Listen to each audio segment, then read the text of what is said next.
Hello दोस्तों, welcome to AK study notes. आप सभी दोस्तों का मैं अमित शुक्ला बहुत बहुत स्वागत करता हूं। आज की वीडियो में हम बात करेंगे दोस्तों BA फोर्थ सेमेस्टर के सभी छात्र छात्राओं के लिए जिनका पॉलिटिकल साइंस सब्जेक्ट है, उनके लिए आज कुछ महत्वपूर्ण प्रश्न लेके आए हैं जो आपके लिए बहुत ही मोस्ट इंपॉर्टेंट होगा। जी हाँ दोस्तों, चैनल में अगर नए हैं तो ज़रूर चैनल को सब्सक्राइब कर दीजिए, प्लस में बेल आइकन दबा दीजिए, आने वाले वीडियो का नोटिफिकेशन आप लोगों तक बिल्कुल मिलता रहे। तो दोस्तों चर्चा करेंगे कि जो प्रश्न है वो विधि और शासन पर इक्विनीस के विचारों को स्पष्ट कीजिए। तो ये कुछ इस तरीके से आपका प्रश्न होगा, यानी कि टोटल बात करें तो इस पर तो इक्विनीस के अनुसार जो बताया गया है वो विधि और शासन के का जो विचार उन्हें विचार विमर्श प्रकट किया है उसके बारे में यहाँ पे लिखना है। जैसे बताया गया है उत्तर, एक्विनीस में यानी कि एक्विनास ने राजतंत्र का समर्थन किया है। जो एक्विनास महोदय जी हैं वो विधि और शासन पे अपना जो विचार विमर्श किया था, उन्होंने बताया है कि एक राजतंत्र का जो है वो उन्होंने राजतंत्र का समर्थन किया है।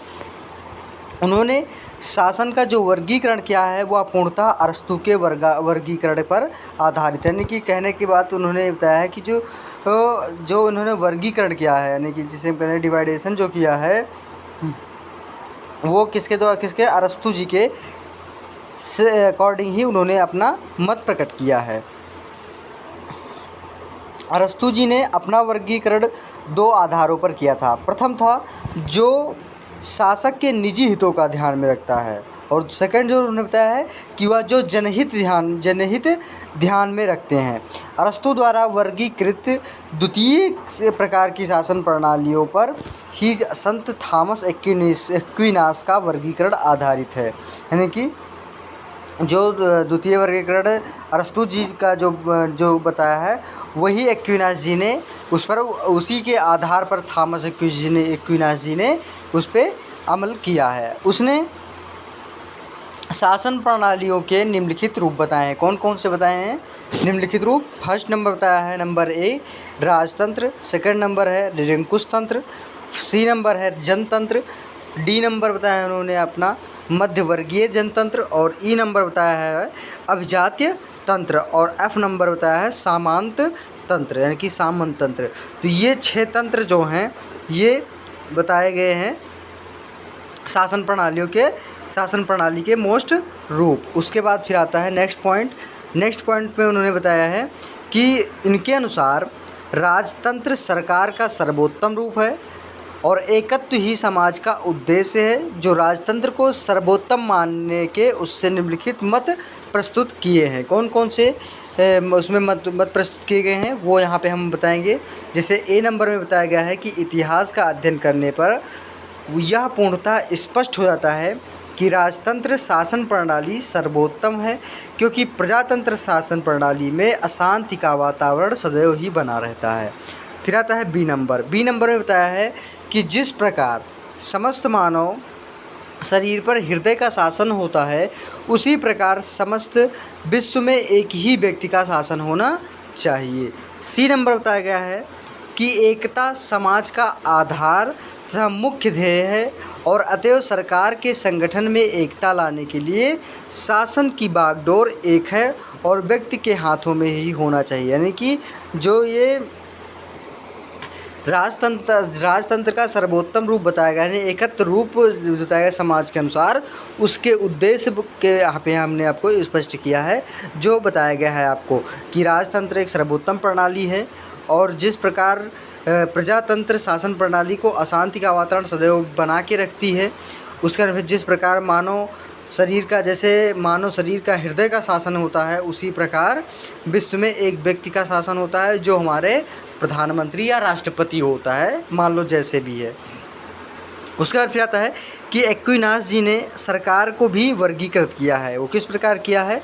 उनके अनुसार सरकार के निम्न रूप होते हैं। कौन कौन से हैं? फर्स्ट नंबर तो बताया उन्होंने राजसत्तावादी बताया है, सेकेंड नंबर बताया है धर्मसत्ता व राजसत्ता दोनों, थर्ड नंबर है राजनीतिक, और डी नंबर होता है आर्थिक। तो ये 4 प्रकार के उन्होंने शासन की जो सरकार हैं उनको वर्गीकृत किया है। उसके बाद फिर आता है कानून संबंधी विचार।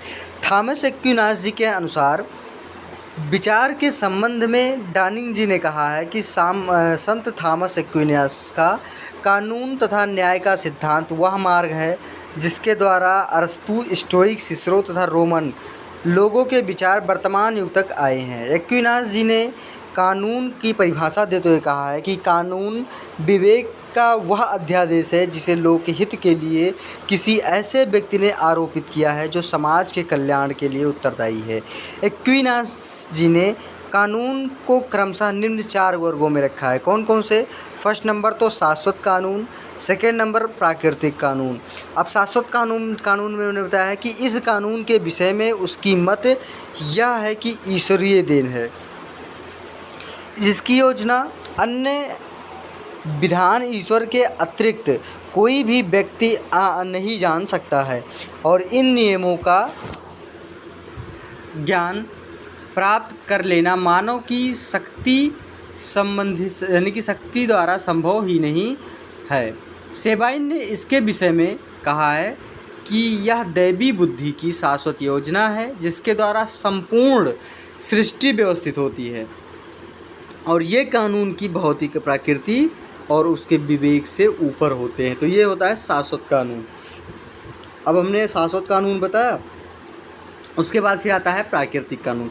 अब सब लोग ये सोचते हैं कि प्राकृतिक शाश्वत कानून में सर ये सेबाइन जी ने किस प्रकार अपना मत प्रकट किया है और उसके बाद में फिर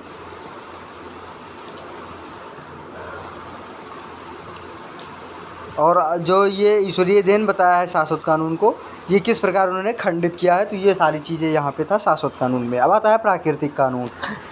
प्राकृतिक कानून में प्राकृतिक कानून शाश्वत कानून की ही प्रकृति में पाया जाने वाला रूप है, परंतु ये कानून शाश्वत कानूनों से स्पष्ट व सरल होते हैं। ये अपरिवर्तित होते हुए भी मानवीय इच्छाओं की पूर्ति होते हैं। फिर आता है आपका थर्ड नंबर दैवी कानून। दैवी कानून क्या होता है दोस्तों? दैवी कानून वे कानून होते हैं जो धार्मिक ग्रंथों से बताए गए हैं। दैवी होती है मतलब कि दैवत्व वाला।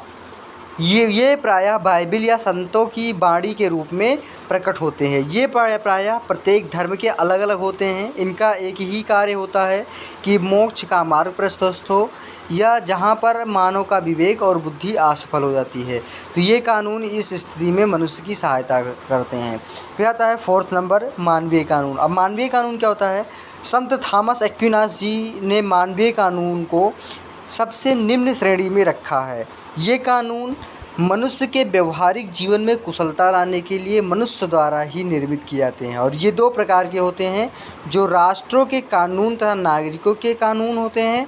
और फिर आता है कानून के प्रेरणा स्रोत प्राकृतिक कारण होते हैं और ये कानून में शांति एवं व्यवस्था बनाए रखने के लिए आवश्यक होते हैं और ये कानून प्रायः प्रत्येक पर समान रूप से लागू होते हैं और इन्हें न मानने वाले को राज्य द्वारा दंडित किया जा सकता है।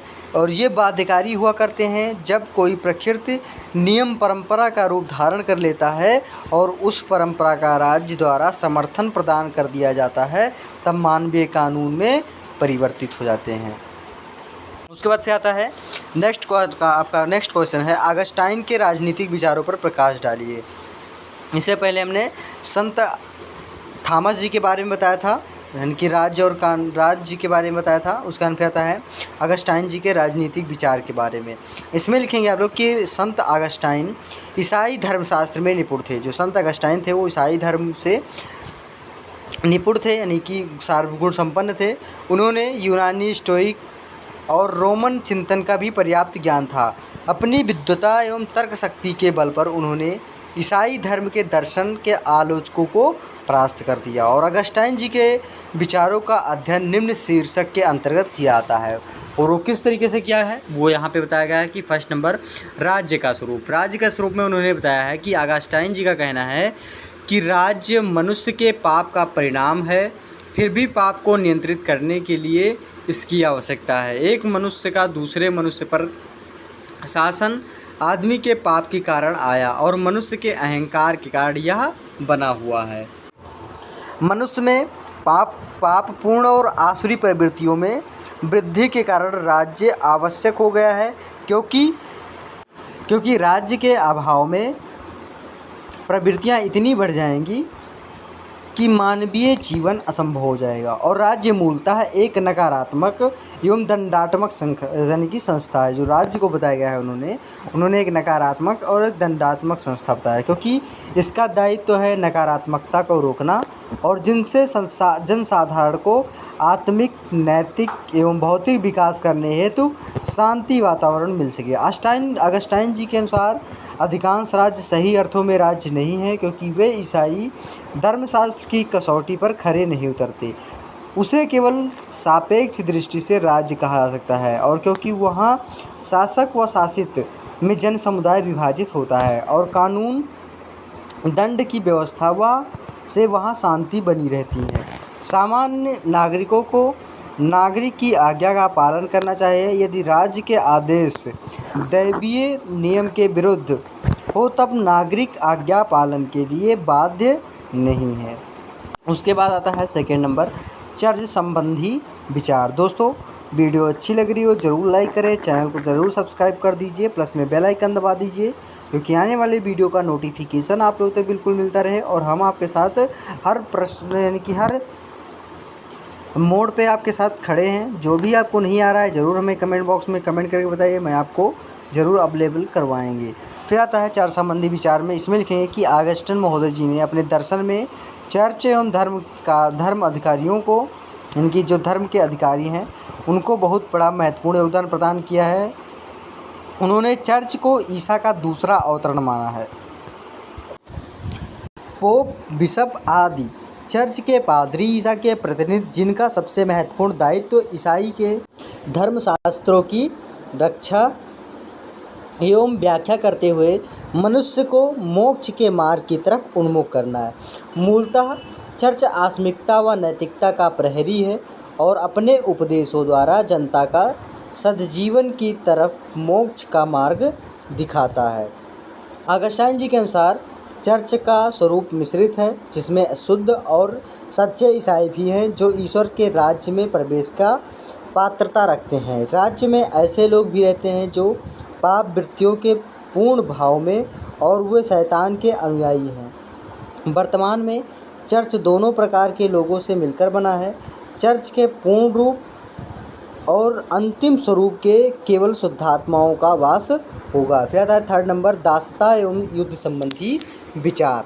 इसमें आता है कि रोमन साम्राज्य दासता की प्रथा पर आधारित अपने लंबे इतिहास में संघर्षों और युद्ध के दौर में रोम को बार बार गुजरना पड़ा है। दूसरी तरफ ईसाई धर्म शांति और स्वतंत्रता को मनुष्य की नियति मानता है। ऑगस्टाइन जी के अनुसार बताया गया है कि विश्व का स्वरूप ही द्वंद्वात्मक है, यानी कि ऑगस्टाइन जी ने बताया कि जो विश्व का यानी कि स्वरूप जो है वो द्वंद्वात्मक बताया है। ईश्वर ने तो मनुष्य की शांति एवं प्रेम में रहने के लिए बनाया है, यानी कि जो ईश्वर हैं वो मनुष्य को शांति एवं प्रेम में रहने के लिए बनाया है, लेकिन राज्यों में क्षणभंगुर शांति ही देखने को मिलती है। मनुष्य के आदर विद्यमान अज्ञानता एवं तृष्णा के कारण अस्थायी शांति मनुष्य की नियति नहीं है। परिवार में तनाव एवं टकराव दिखाई पड़ता है। समाज में विद्वेष, हिंसा व संघर्ष विद्यमान है। साथ ही राज्यों में युद्ध की स्थिति बनी हुई है। ऑगस्टाइन जी ने कहा है कि